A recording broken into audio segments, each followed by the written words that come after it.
Panda production. Yuta would play mainly himself, or Yuji, to jump into the crowd and press Malevolent Shrine, or Gojo, since he was the one to take his body in the manga, with Kenjaku's ability. He is a fraud to the level that with Rika, they would have two separate computers to team up and jump innocent players. Kenjaku are a type of crazy troll. They would flood the workshop with funny, low-effort movesets, play Toto to spam the swap on players who fight, and try to do some crazy shit with other players. Mainly, they would play on the servers with a skill builder and cosplay female TZE, just to then get a ban for life. Probably, if they had JJS, the current games wouldn't happen. Takaba, since he sees everything as a joke, he would become a short-form content creator, playing roulette to maximize their shenanigans and farm content the most. If he played on public servers, he would use Toto to have fun in his ult, and Megumi to take objects into his shadow and then throw them at players, resulting in kicking them off the map and eliminating them this way. He would have around 10 kills because he would always find a funny way to eliminate players that doesn't give you kills. Because of his ability, he wouldn't die, so the game with him would just be infinite entertainment. Naoya, our kind-hearted feminist, who would just be a toxic console player with lock-on, spamming is after every kill. He would think that female skins aren't even worth his attention, since they shouldn't be in the game, but rather in the kitchen. Mei, she either wouldn't play Roblox at all, because she can't chat with minors, or she would try to and appear in the next Schlep video. Ryu is a kind of guy like Kashimo, who has a hunger for kills. He would play his own character and just try to hunt strong players, waiting for their appearance, while using some aura emotes. Ignore Snoops, Higuruma. He is justice for your server. If he sees someone spamming easy or doing taunts, he instantly pops his domain on this guy, gives him a punishment and then sends a report to Roblox. Obviously, only plays his own character for justice reasons. Megumi is a shady guy, so he wouldn't say a single word in the chat. He would main himself or Mekamaru to use the big guy awakening and just stomp the server. Mahito is the guy who would love to spam some shit in the chat and eliminate noobs. When he is being targeted, he runs to the edge of the map to try and get some players off of it. Inumaki, the only person with Toji and Takaba whose ability helps him. He would use his cursed speech to stun players in real life through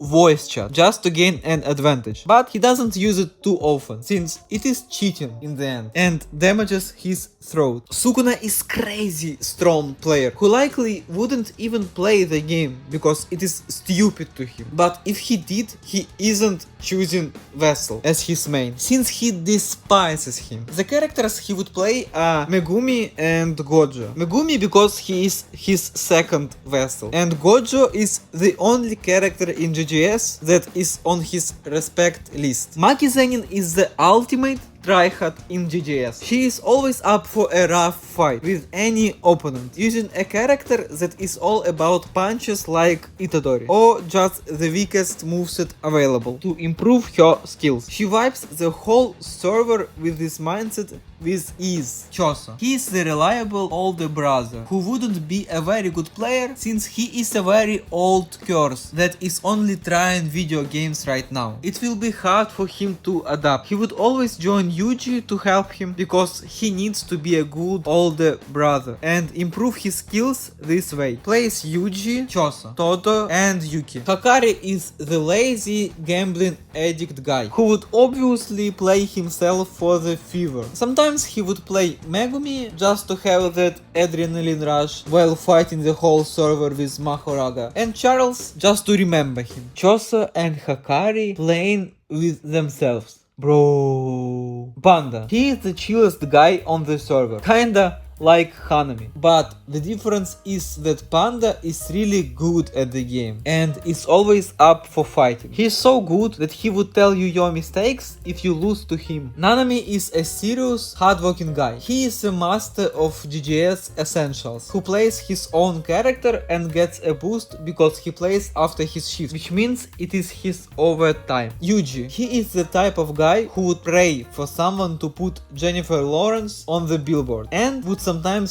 do it himself. He is an average player who uses Vessel, Megumi or Gojo and says GG after each fight, while playing just decently. Joko is a guy who believes he is the best player in the game, while challenging and losing to the best players on the server. When he does, he then blames lag, hitboxes or the annoying meta. Mains either the Locust guy or Itadori to spam fire arrows like Sukuna. Toji is a broke and lazy guy. Probably wouldn't even be able to afford a computer to play JJS. But if we consider his heavenly restriction that gives him overwhelming instincts, he would be a crazy player with the lowest reaction time, maining easy characters and majorly Hakari because of his gambling aspect. To play this good, he would need to adapt to video games and play them a little bit, which he surely isn't doing. Uraume plays the game only with Sukuna and are always begging their daddy to play 2v2 ranked with them. Plays any character that their leader offers, surely not Vessel. When on a public server, always tries to help Sukuna, while the King of Curses rejects them and tries to improve his skills in 1v1. Geto is a fraud who mains Mahito just to replicate his cursed spirit manipulation. He farms transfigured humans and then spams all 100 of them at a random player just to feel his superiority. Yuki. She is a very smart woman who would play her own character since it is pretty broken. The thing she would absolutely love is chatting with other players. She is not on the game that often and is just here to eliminate some randoms and gain